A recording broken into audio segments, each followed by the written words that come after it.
गजाननाला वंदन करून, मातपित्याला नमन करून आज मी तुम्हाला गीतेचा 16वा अध्याय सांगत आहे. जे श्रवण केल्याने सगळे संकटातून मुक्ती मिळते.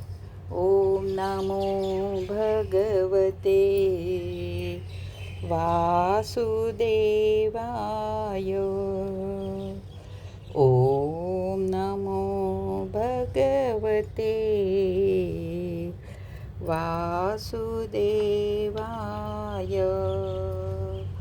ओम नमो भगवते वासुदेवाय.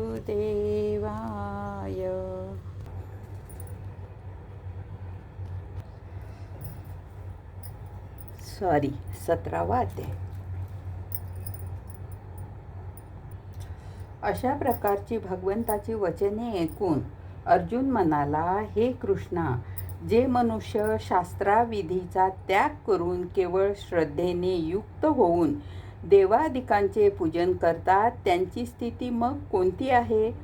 सात्विक आहे की राजसिक आहे की तामसिक आहे?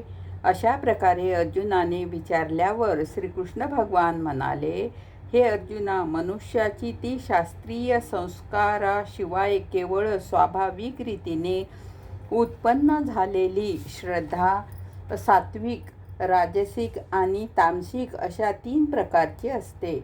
ती तू माझ्याकडून ऐक. हे भरता, सर्व मनुष्यांची श्रद्धा त्यांच्या त्यांच्या अंतःकरणाप्रमाणे होते.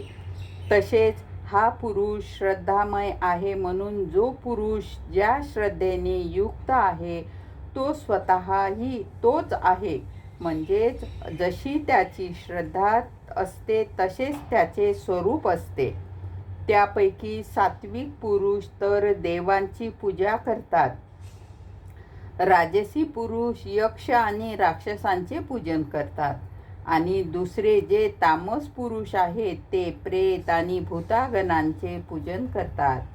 हे अर्जुना, जे पुरुष शास्त्रविधीहीन केवळ मनाने कल्पिलेल्या घोर तपाचे आचरण करतात, तसेच दंभ आणि अहंकाराने युक्त, तसेच कामना, आसक्ती आणि बलाच्या अभिमानाने युक्त असतात, तसेच जे शरीर रूपाने स्थित असलेले भूत समुदायाला म्हणजे शरीर, मन व इंद्रिय इत्यादींच्या स्वरूपात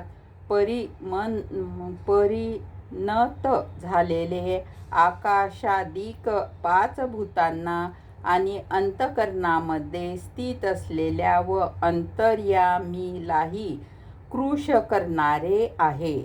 आणि अज्ञानी लोक तू आसुरी स्वभावाचे जाण. गोपाल कृष्ण भगवान की जय. हरये नमः, हरये नमः, हरये नमः. राहिलेला अध्याय आपण उद्या घेऊ. ओम नमो भगवते वासुदेवाय.